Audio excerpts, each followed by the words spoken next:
mūsų filgūrinės smurta.lt.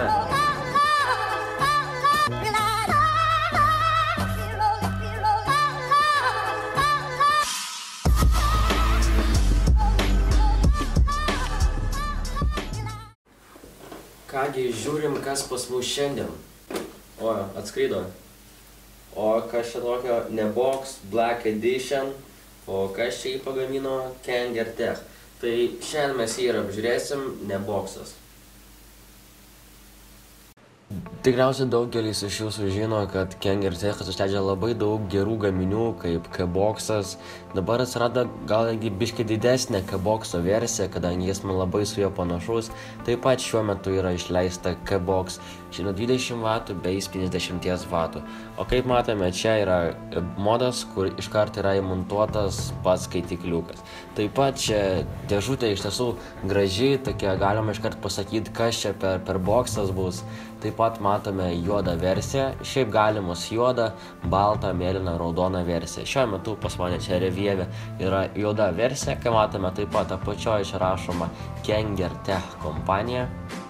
Dabar apvert dėžutę atgal irgi matome visokiausius barkodus, scratch kodus, originalumo patikrinimą bei kažkokius tai pavadinimus kinietiškus ir taip toliau. Taip pat copyrightai, Kangertech, technology ir taip toliau. Dabar gal plėškime dėžutę ir pažiūrėkime, kasgi ten viduj. Štai taip brutaliai viską čia atplėšiu.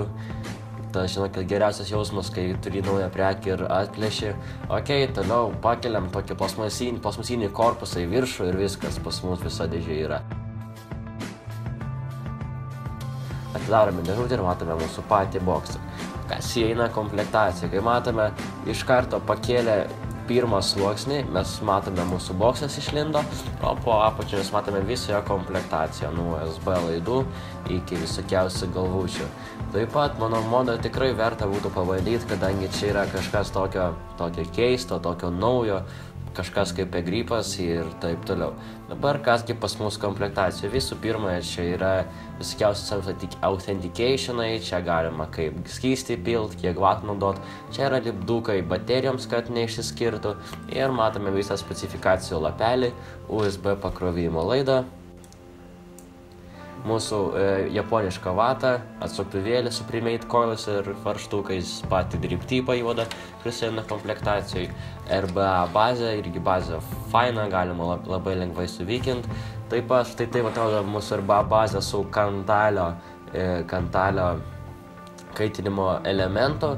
Taip pat iškart yra įmontuotas nikelis. Po to parodysiu jums, kaip čia maždaug jie atskirti, kuo jie skiriasi ir taip toliau, bet čia biškai vėliau.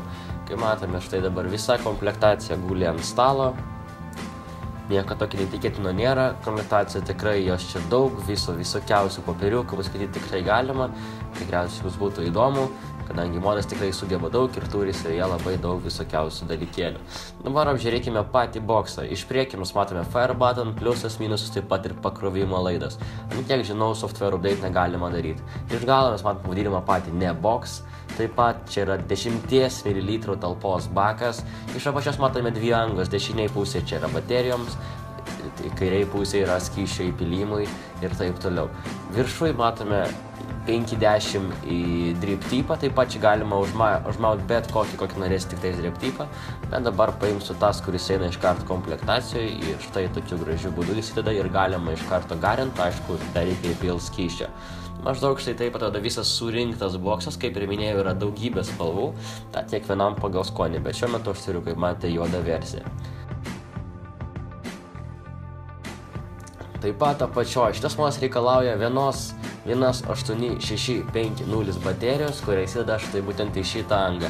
Atsukti ją galima arba su centu, arba su tokiu dalykėliu, kuris eina komplektacijai. Labai gaila, bet komplektacijai nesuradau būtent to originalaus atsuktuvo, tokio juodo, labai panašų į centą, teko kažkaip su rankom tai visą ką daryti. Kągi, matome, apačioje yra pliusiukas, taip pat ir baterija įsistato pliusų į viršų, minusų į apačią. Tai štai toks varžtas, kuris prispaudžia mūsų minusinę pusę, galima taip pasakyti. Štai šitoj pusė yra pliusas, dabar rodo viršų minusą. įstatom ir gražiai taip pat užsakam. Taip pat dabar neužskinėsiu, nes užims ilgą laiką. Dabar pažiūrėkime į kitą pusę mūsų bokso, ten, kur yra skysčių įpylimas ir visos įdomybės. Bent jau man šitas dalykas yra būtent įdomiausias ir štai taip maždaug atrodo įsuktas skaitinimo elementas. Taip pat, kaip matome, Juice channeliai yra nemaži.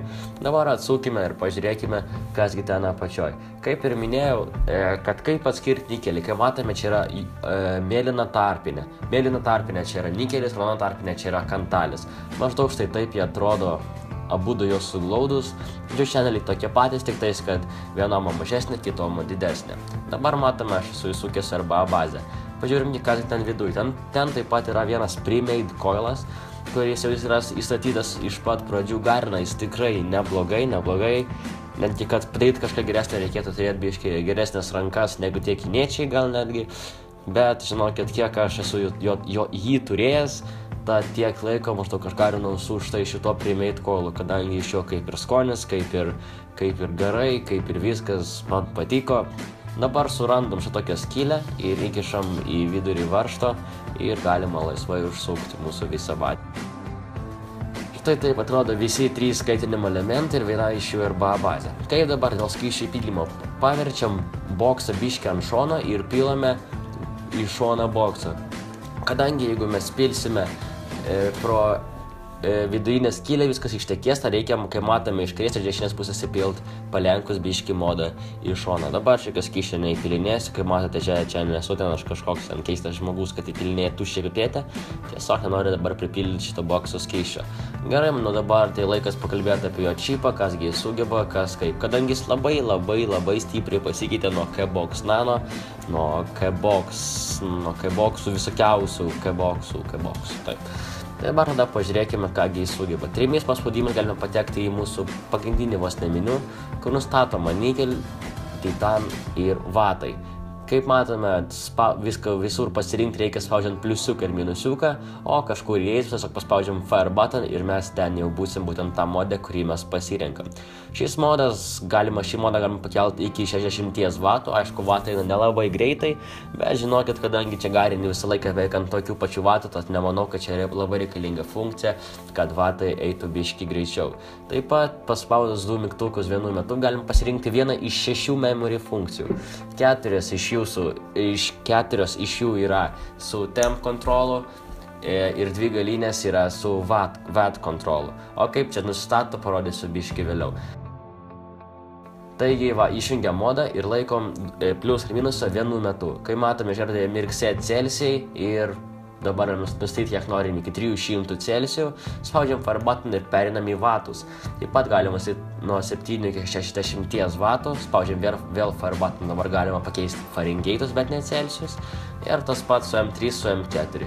Nuleidus į apačią mes matome TOF, čia reiškia vatai, galim pasirinkti kažkurią funkciją vatų, pavyzdžiui, norim pagarinti ant 20, po to norim pagarinti ant 50. Tai, kad ilgai nelaukti, tiesiog galima pasirinkti štai būtent iš tokių 6 memory funkcijų. Po to dar kart pačiam gale paspaudus fire button mygtuką galim pasirinkti ABC ir tokia, kaip matome, varnelė. Čia reiškia mūsų ekraną. Ko dar labai gerai, kad pasirūpino būtent Kangertech kompanija, kad parodo, kaip reikia suvykinti, kaip reikia viską padaryti su mūsų RBA bazė. Viskas labai aišku, viskas labai fainai ir manau labai gerai. Dėl talpos tikrai užtenka labai daug. Čia galime įpilti netgi iki 10 ml skysčio, kas yra labai fainai, mums jo šito skysčio tikrai labai ilgam užteks, kas yra labai fainai, įpilti tiesiog skysčio visą butelį ir galim garinti porą dienų labai laisvai. Kaip matome, čia yra 58 mm, viršų yra 86 mm ir pačiam viršų yra 22 mm, kur aš rodau ir maždaug taip jis gali padaryti. Toliau dabar pažiūrėjus, pavyzdžiui, jo šiaip specifikacijas, kasgi ten pačiam viduj, tai gali išlaikyti nuo 0,15 iki 1,3 ohmų temp control funkcijai, taip pat maksimaliai yra 9 voltai, o paprastai galima naudoti nichromą kantalį nuo 0,3 ohmų, čia žiūrint, jeigu norim rebuildinti mūsų bazę. Kągi, maždaug tiek mes pakalbėjom būtent apie šitą neboksą juodos spalvos.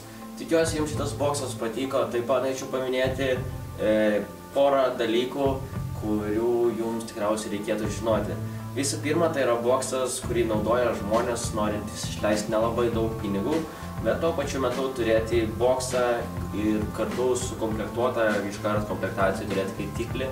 Ir ten nieko nedapirkinėti, nieko nepirkti ir taip toliau. Viskas yra štai čia vienoje dėžutėje. Taip pat galima garinti kaip su nikelio galvom, kaip su titano, kaip su RBA baze. Tad manau tikrai būtų fain turėti tokį boksą kiekvienam iš jūsų, jeigu aišku norėtumėt kažką tokio. Taip pat yra labai daug spalvų. Manau, boksas tikrai užtarnauja dėmesio. Aišku, yra pora niuansų su RBA baze, kad negalima pakaitinti prieš tai, kai sudėt vatą, bet manau, čia nelabai didelis minusas.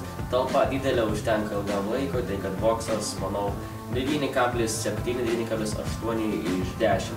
Tai kad neblogas, iš tiesų neblogas. Kągi su jumis buvo Go for Wave, norėčiau padėkoti Raw Smoke už stytą prekę, štai šitą tobulą neboksą. Garinimas yra, kaip vitaminų nereikia per daug, bet tai yra bent jau sveika. Garinkit ir likit sveikesni, vyrai, broliai, seserys ir taip toliau. Iki.